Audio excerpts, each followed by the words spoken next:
आज हम लोग पढ़ेंगे हावर्ड गार्डनर का बहुबुद्धि सिद्धांत। हावर्ड गार्डनर ने 1983 में बहुबुद्धि सिद्धांत का प्रतिपादन किया। इनके अनुसार बुद्धि एक सामान्य क्षमता नहीं बल्कि विशिष्ट प्रकार की योग्यता है जो एक दूसरे से भिन्न प्रकार की हो सकती है। गार्डनर के अनुसार बुद्धि 8 प्रकार की होती है जो इस प्रकार है: भाषाई बुद्धि, तार्किक गणितीय बुद्धि, तीसरा स्थानिक बुद्धि, चौथा है शारीरिक गतिक बुद्धि, पांचवा अंत पारस्परिक बुद्धि, छठा है सांगीतिक बुद्धि, सातवां है प्राकृतिक या नैसर्गिक बुद्धि और आठवां अंत वैयक्तिक या आत्मबोध बुद्धि। भाषाई बुद्धि, इस प्रकार की बुद्धि से भाषा संबंधी क्षमता का विकास होता है। शब्दों और भाषा को प्रभावी ढंग से समझने, बोलने, लिखने की क्षमता का विकास होता है, जैसे कवि, वकील, व्याख्याता, पत्रकार, लेखक में ये भाषाई गुण होते हैं। तार्किक गणितीय बुद्धि, तार्किक गणितीय बुद्धि तर्क गणितीय कार्यों को हल करने की क्षमता से संबंधित है।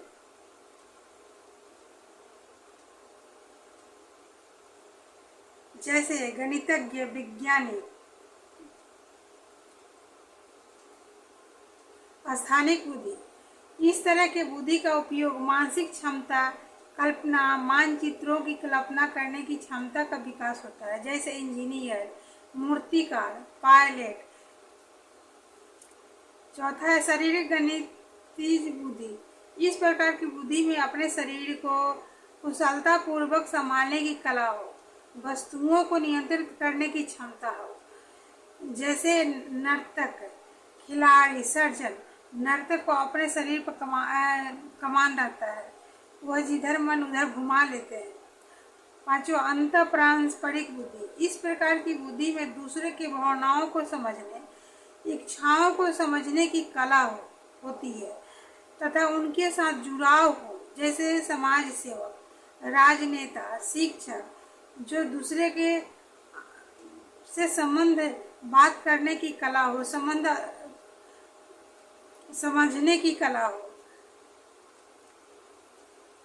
छठा सांगीतिक बुद्धि, इस प्रकार के ज्ञान का उपयोग संगीत के क्षेत्र में होता है, जैसे ताल, लय को समझने की क्षमता हो, जैसे गायक, संगीतकार, तबला वादक, बांसुरी वादक, जो ताल लय को समझते हैं।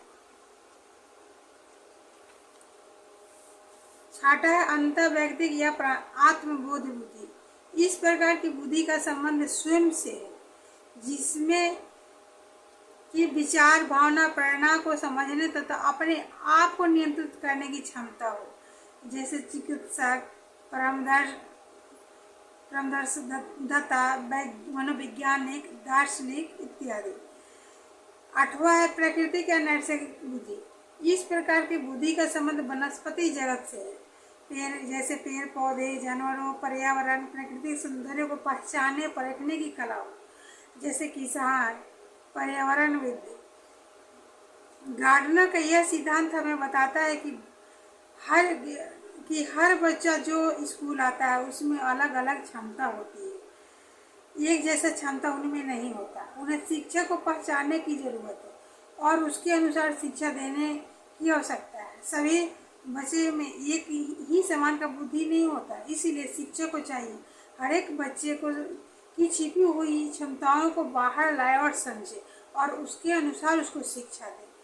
यह सिद्धांत हमें यही बताता है। Thank you. यहाँ तक वीडियो देखने के लिए धन्यवाद। जय हिंद।